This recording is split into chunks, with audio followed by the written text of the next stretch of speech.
Hello दोस्तों, आप जो ये भूतिया कहानी देख रहे हो उसका हकीकत में कोई वास्ता नहीं है। ये सिर्फ मनोरंजन के लिए ही है। कहानी का शीर्षक है दिन का दानव। कहानी शुरू होती है एक छोटे से गांव में जिसका नाम था धूल का। धूल का गांव एक समय खुशहाल और समृद्ध गांव था, लेकिन पिछले कुछ महीनों से गांव के लोग अजीब घटनाओं से घबराए हुए थे। दिन के उजाले में ही गांव के लोग किसी अनजाने डर से परेशान हो रहे थे। रात के अंधेरे से तो सब डरते हैं, पर इस गांव में डर दिन में फैल रहा था। लोग सूरज की रोशनी में ही अपने घरों में बंद हो रहे थे, मानो कोई बुरी ताकत दिन के उजाले में गांव पर राज कर रही हो। गांव में एक कथा सुनाई जाती थी जिसे पुराने लोग दिन का दानव कहते थे। ये कथा सैकड़ों साल पुरानी थी। इस कथा के अनुसार एक दानव जो केवल दिन में प्रकट होता था, गांव के लोगों की आत्माओं को निगल जाता था। इस दानव की शक्ति सूर्य की किरणों से मिलती थी। दिन का दानव केवल तभी जागता था जब गांव में कोई बहुत बड़ा पाप होता था, और वह तब तक जागा रहता था जब तक उस पाप की भरपाई न हो जाए। गांव के लोग उस दानव की कथा को केवल एक कहानी समझते थे, लेकिन पिछले कुछ महीनों से लोगों के अचानक गायब होने और अजीबोगरीब घटनाओं के कारण उन्हें शक होने लगा कि यह कोई कहानी नहीं बल्कि सच हो सकता है। दिन के समय अचानक गांव के लोग अपनी जगह से गायब हो जाते थे। उनकी परछाइयां तो दिखती, लेकिन वो खुद नहीं। घरों में बैठी औरतें, खेतों में काम कर रहे किसान, बाजार में चल रहे व्यापारी, सब एक झपकी में ही गायब हो जाते थे। कोई नहीं जानता था कि वो कहाँ गए। और सबसे अजीब बात यह थी कि इन घटनाओं में कोई चिल्लाहट, कोई संघर्ष नहीं होता था। जैसे किसी ने उन्हें बिना किसी आवाज के उठा लिया हो। गांव का सबसे बूढ़ा व्यक्ति, दादी माँ, हमेशा कहती थी कि दिन का दानव जाग गया है। कोई भी उनकी बातों पर ध्यान नहीं देता था। गांव के युवा इसे बूढ़े लोगों की बड़बड़ाहट समझते थे, लेकिन जब उनके अपने घर के लोग गायब होने लगे तब उन्हें इस पर यकीन होने लगा। दादी माँ ने कहा कि गांव में किसी ने बहुत बड़ा पाप किया है, और जब तक उस पाप का पता नहीं चलेगा, दिन का दानव अपनी भूख मिटाने के लिए गांव के लोगों को निगलता रहेगा। गांव के मुखिया राघव ने एक दिन गांव के सभी लोगों को पंचायत में बुलाया। उन्होंने कहा, हमें दादी माँ की बातों पर ध्यान देना चाहिए। अगर दिन का दानव सच में जाग चुका है तो हमें उसका सामना करना होगा। हमें उस पापी को ढूंढना होगा जिसने गांव पर यह संकट लाया है। पंचायत में कई घंटों तक बहस होती रही, लेकिन कोई भी नहीं जान पाया कि वह पापी कौन है। अंत में दादीमाँ ने कहा, दानव को रोकने का एक ही उपाय है, हमें गांव के सबसे प्राचीन मंदिर में जाकर प्रार्थना करनी होगी। वहां के पुजारी ही इस रहस्य को सुलझा सकते हैं। राघव और कुछ अन्य साहसी गांव वाले मंदिर जाने के लिए तैयार हो गए। वह मंदिर गांव से कुछ मील की दूरी पर एक घने जंगल के बीचों बीच स्थित था। वहां जाने के लिए बहुत हिम्मत चाहिए थी, क्योंकि मंदिर के बारे में कई भयानक कहानियां सुनी जाती थीं। कहा जाता था कि वह मंदिर भी अब दानव के प्रकोप के कारण श्रापित हो चुका था। पर इसके अलावा कोई और रास्ता नहीं था। राघव और उनके साथियों ने अगले दिन सुबह मंदिर की ओर प्रस्थान किया। जैसे ही वे मंदिर के करीब पहुंचे, हवा में अजीब सी ठंडक महसूस होने लगी। सूरज की किरणें भी मंदिर के पास आते ही फीकी पड़ गईं, मानो सूरज भी उस जगह की पवित्रता को भांप चुका हो। मंदिर के द्वार पर पहुंचकर उन्होंने देखा कि मंदिर के चारों ओर झाड़ियों और पेड़ों ने अपना कब्जा जमा लिया था। कई सालों से यहाँ कोई नहीं आया था। मंदिर के अंदर अंधेरा और सन्नाटा था। वहां के पुजारी, जो वृद्ध और रहस्यमयी व्यक्ति थे, ध्यान में बैठे थे। उनकी आंखें बंद थीं, लेकिन उनके चेहरे पर ऐसा भाव था मानो वो पहले से ही जान गए हों कि राघव और उसके साथी वहां क्यों आए हैं। पुजारी ने धीरे धीरे अपनी आंखें खोली और कहा, मैं जानता था कि तुम आओगे। दानव जाग चुका है और इसे रोकने का केवल एक ही तरीका है, सत्य का सामना करना। राघव ने पुजारी से पूछा, हम इस दानव को कैसे रोक सकते हैं? गांव में लोग अचानक गायब हो रहे हैं और हमें समझ नहीं आ रहा कि यह सब क्यों हो रहा है। पुजारी ने गहरी सांस ली और कहा, यह दानव कोई सामान्य प्राणी नहीं है। ये पाप और अधर्म की शक्ति से जागता है।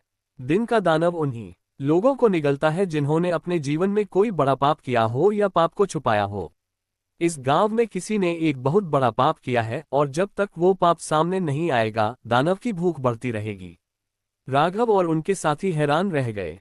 उन्होंने पुजारी से विनती की कि वह उनकी मदद करे। पुजारी ने कहा, तुम्हें गांव के सबसे पुराने वटवृक्ष के नीचे जाना होगा। वहां एक गुप्त द्वार है जो सीधे दिन के दानव की दुनिया में ले जाता है। वहां जाकर तुम्हें उस दानव का सामना करना होगा।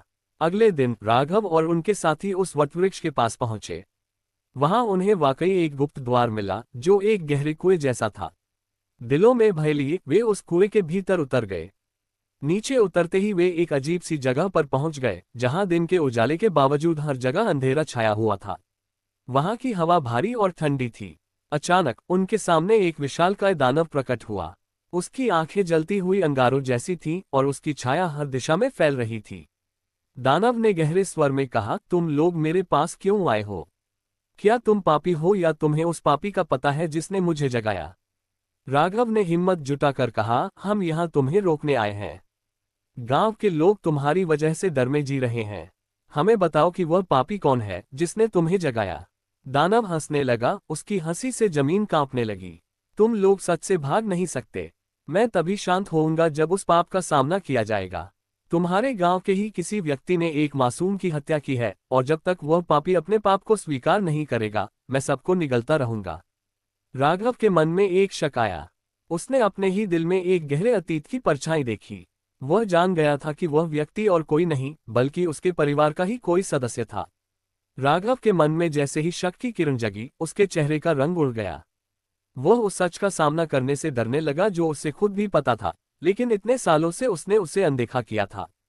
उसने अपने साथी गांव वालों की ओर देखा, जो उसकी ओर उम्मीद भरी नजरों से देख रहे थे। राघव को समझ आ गया कि अब सच को छिपाना मुश्किल होगा। दानव ने एक बार फिर गहरी आवाज में कहा, सच को स्वीकार करो, अन्यथा पूरे गांव का विनाश निश्चित है। उसकी आवाज में एक चेतावनी थी जो राघव के दिल को कंपा रही थी। राघव ने धीरे धीरे अपने मन की गहराइयों में झांकना शुरू किया।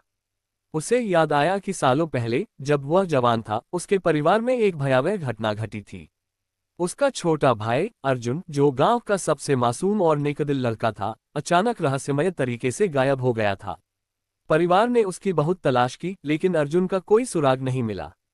उस समय सबने मान लिया था कि अर्जुन किसी जंगली जानवर का शिकार हो गया होगा या किसी दुश्मन ने उसे मार दिया होगा।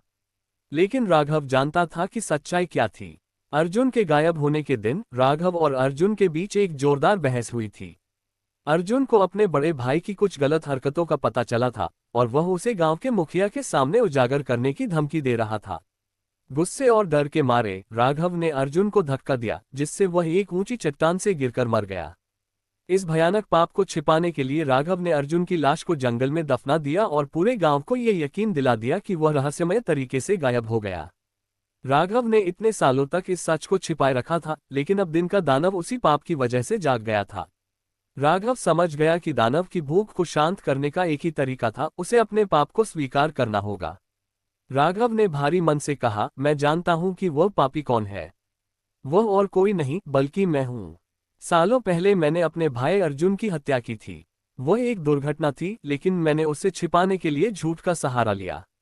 अब इस पाप की सजा गांव को मिल रही है। ये सुनकर गांव के बाकी लोग स्तब्ध रह गए। किसी ने कभी सोचा भी नहीं था कि राघव, जो गांव का मुखिया था और जिसे सब इज्जत देते थे, उसने इतना भयानक अपराध किया होगा। दानव ने राघव की ओर देखा और कहा, तुम्हारे पाप ने मुझे जगाया है, और अब तुम्हें इसका प्रायश्चित करना होगा। तुम्हारे पास दो विकल्प हैं, या तो तुम अपनी जान देकर इस पाप की भरपाई करो, या फिर अपने पाप को सार्वजनिक रूप से स्वीकार करो और अपनी बाकी जिंदगी इस पाप के बोझ के साथ बिताओ। राघव के सामने जीवन का सबसे बड़ा निर्णय था। वह जानता था कि अगर उसने सच का सामना किया तो उसे गांव वालों की नफरत और तिरस्कार सहना पड़ेगा, लेकिन अगर उसने अपनी जान दे दी तो गांव बच जाएगा और दानव शांत हो जाएगा। काफी देर तक सोचने के बाद राघव ने निर्णय लिया।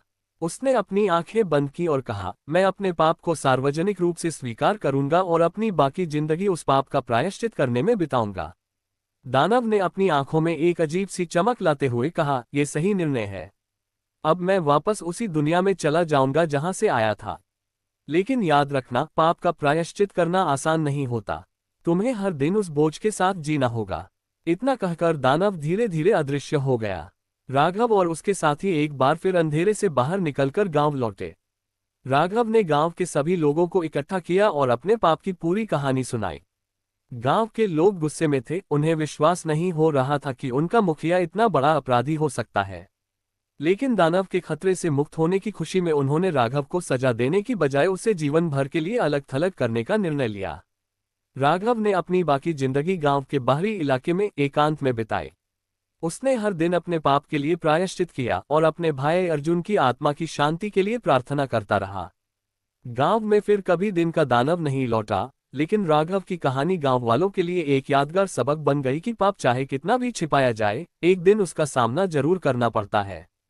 आप हमारे चैनल स्टोरी वाला को सब्सक्राइब करें और बेल आइकन जरूर दबाएं। Thank you.